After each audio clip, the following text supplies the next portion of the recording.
Jay Wright's built arguably the best program over the past 5 years.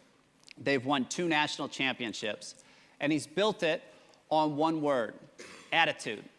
Here's how they measure that.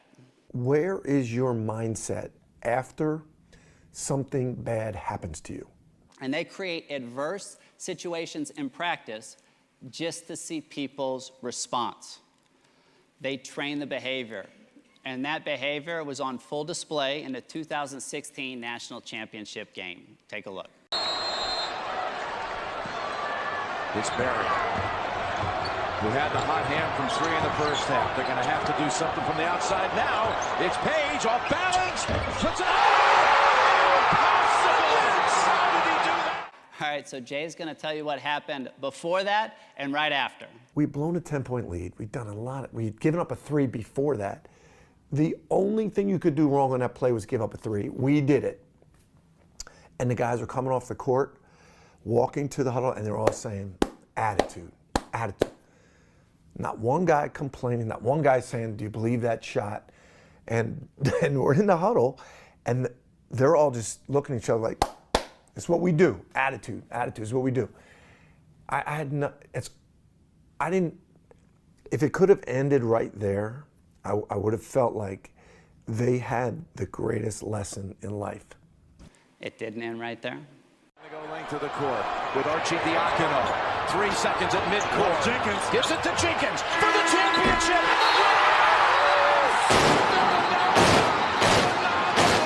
The national champions with Jenkins hitting the winner at the buzzer. Here's some of the reactions. So this is Charles Barkley, former NBA player, current announcer.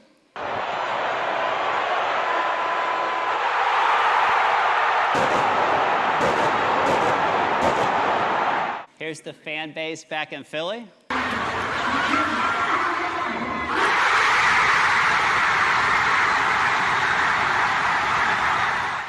And here's Jay Wright's reaction. 5 seconds, the shot by Page. And then Jenkins. He's still cool. He didn't react. He doesn't even have to shower after this. Goodness. Here's why he had no reaction. I was feeling a sense of accomplishment already. I was already saying, if we lose this game in overtime, I don't care. We're going to use this to teach them for life. Then Jenkins hits the shot, and I really was like, are you kidding me, God? Like, we get this too? You know, that's really what my reaction was.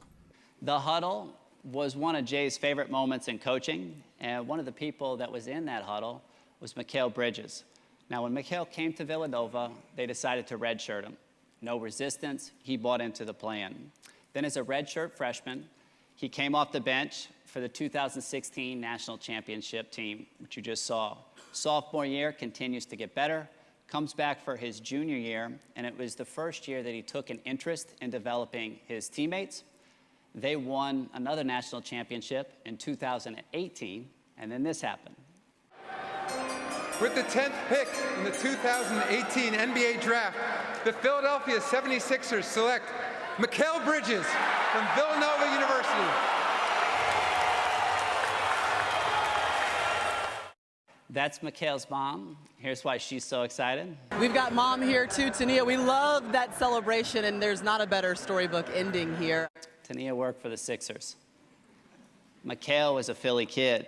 As a kid, he dreamt of putting that jersey on. The dream was realized. And then this happened. They take him away. He goes in the back to do the interviews. We're still in the green room. They trade him across the country to Phoenix. He's back in the room doing the media interviews, and they tell him now he doesn't even get to see his mother.